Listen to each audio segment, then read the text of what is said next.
Hey everyone, if you enjoyed this tutorial and want to see more like it, don't forget to subscribe. A big thank you to everyone who has subscribed so far. Your support helps me create and share more content like this. We're going to continue with Python to rigging. I'm going to define everything that I'm going to be needed to create the IK, such as any blend deformer like multiply, divide, average, add and minus, range that I'm going to be using for creating the stretchy IK, for creating any math that I'm going to be doing. I'm going to define them now, and I'm going to scroll down very slowly, and then you guys can copy all the define. It is the most tedious, very long list. Yeah, I might put it on the description, all the define, and you can change it however you want. So for this, it is very tedious. So yeah, bear with it. If you're doing like any scripting, like everything is tedious, like especially rigging. Let's do this.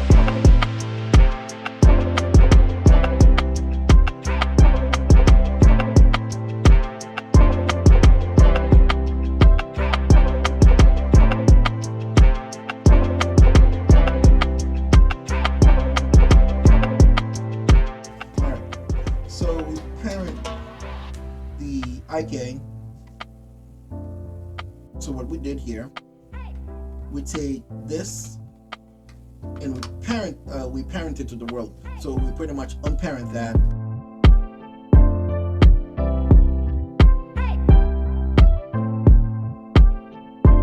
So we're going to create two empty group to specify the one is going to be the main suffix. Right here, the main suffix group. We're gonna end it with a joint name with a suffix or GRP. So we're gonna take the joint name that we're going to be parented into. So it's going to inherit the name of the joint. So it's gonna create one group, a GRP, and it's also going to create another group, which is called group one.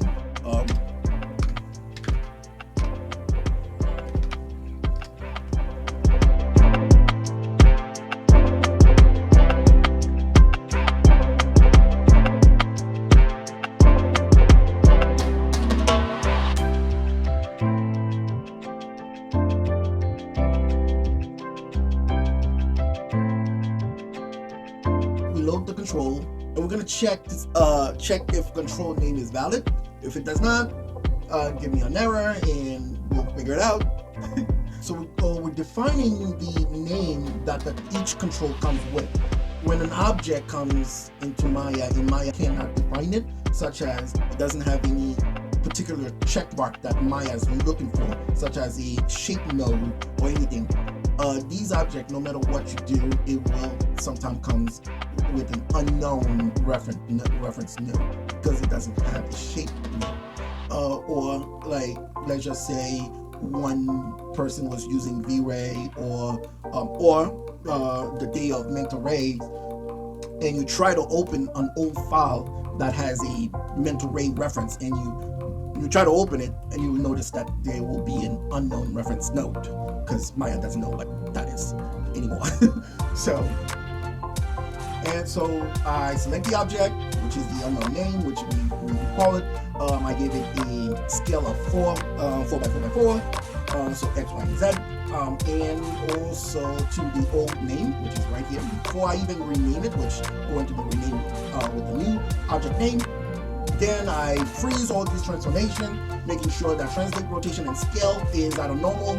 So I create the group name, check if the group already exists. If not, create it, and I parent the rename object, which is this one right here, and to the group name that we just created. And then this one here is all checked to see if everything works. Well, one thing that I did here is making sure that the group one, which group one is the only one that I care about, because all of them was creating in the origin, which is a 0, 0, 0, 0 position. So because group 1 was creating a 0, 0 position, and group 2 also was creating a 0, 0, 0 position, so is the control is creating a 0, 0, 0 position. But the only thing that I want to inherit, the joint, is the group 1. So if group 1 inherit, if I create a cube, I'll make it visuals. So right now I have this represent the group 1, and I'll just create another one, which which represents group 2, and I'll make it small. Yeah, just like that. All right. And now I'm going to create a control. The control is going to be a cylinder right here. So we know this is the control, this is group 2, and group 1. So we know group 2, parent under group 1, or 1. So it's still at a 0, 0 position. Control is parent under group 2. So now I want to inherit that information from here. So what I can do, I can transform it first and reset the position of group 1 and unparented. You will notice that it has the information. Now, if I look to group 2 and control, they still at a 0, 0 position. But the minute I unparent the control, that's why it actually has the same exact coordinate in the channel box as group 1.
add the attribute for the foot. So there's gonna be a lot of attributes that I'm gonna add. So the exact same thing I'm going to do, and the only difference is instead of gonna be called name, it's gonna be called control foot name. That's the only difference at this point. All right. So again, I will come back. All right. So what we added.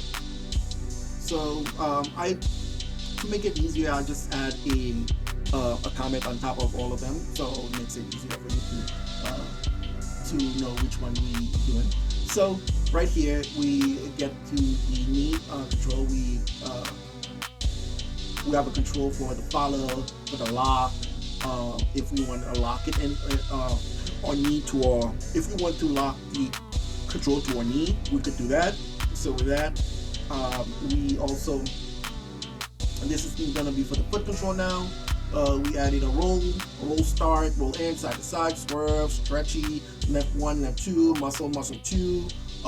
And this is one thing that animators like always ask me, like AntiPop. So it's like to make sure that your knee is not popping especially when you're doing walk cycle and stuff like that. So that is something that I usually put on all my rig. Yeah. So I added these controller.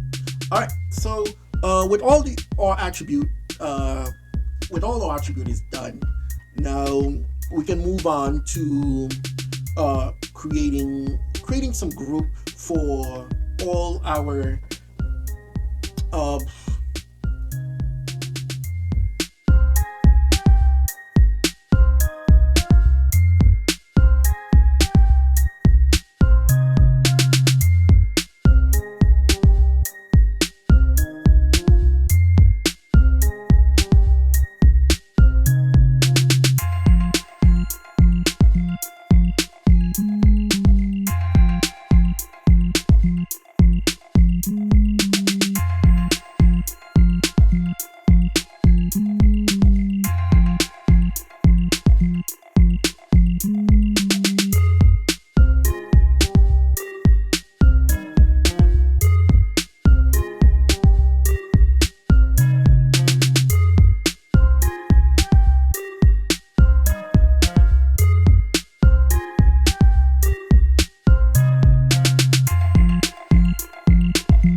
right, let's test it out. We want to make IK, and let's build the left leg. All right.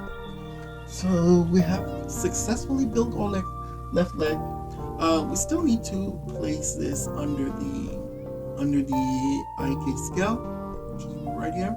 So it's going to be parent to hip. So right around here, we need to place it. Well, that's something that we can do later on when we do an optimization. Now let's test everything here. All right, our hip moving perfectly fine. All right, our hip is moving. I mean, our legs. So we have our little manual here. We can rotate the legs.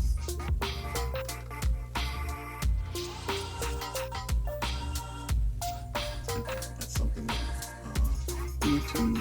we want to be able to rotate it manually, but we can really go inside here. Now let's look at our custom attribute. Let's look at our custom attribute on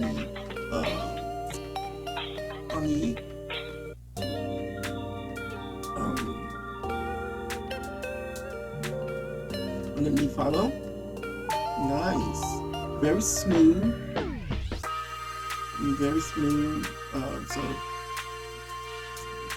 we can remove the follow and make sure everything's perfect. Let's test a little bit of the lock.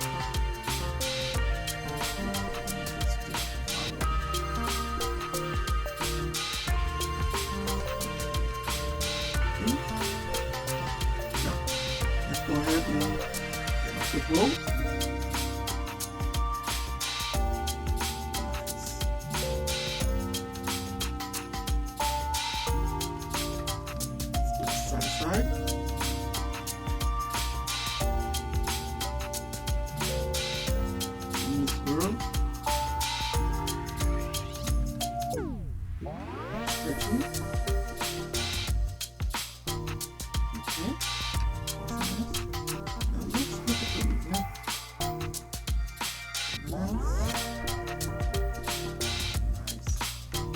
Muscle. We won't know anything until we have some skin, weight, and or knee pop. Check it out here. Nicely done. All right.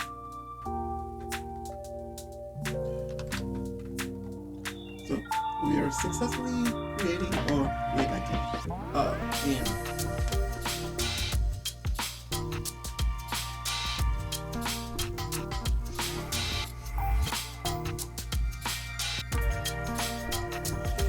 so this whole thing, if we look what's under the hood of, we're going to go to our node editor and we can select any of these, see what's what we created. So we have create.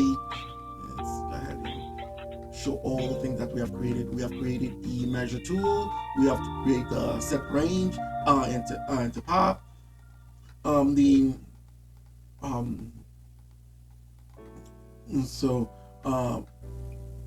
multiply and divide, the range. Cool.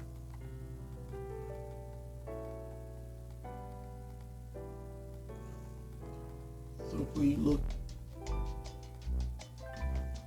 or even if we kind of graph this one, and if we take a look at the custom attribute that we create, and we look through the let's go with the AntiPop first, because it is the longest one. So we have created a blend measure. This is the animation that we create the clamp. If we So these are the animation curves that we create, and you'll notice that it follows if I go to my attribute editor. So you can see these numbers 85, 5.9 right here, and if you keep going with the set driven, you will notice like the numbers that we create, the distance that we have between the legs, 85.5, so and so on. So that's why I said like this one is the longest, because we have to connect, create, set value, create, and making sure the other branch also create. So when we create the stretchy, so we have the volume to the scale blend, multiply, divide,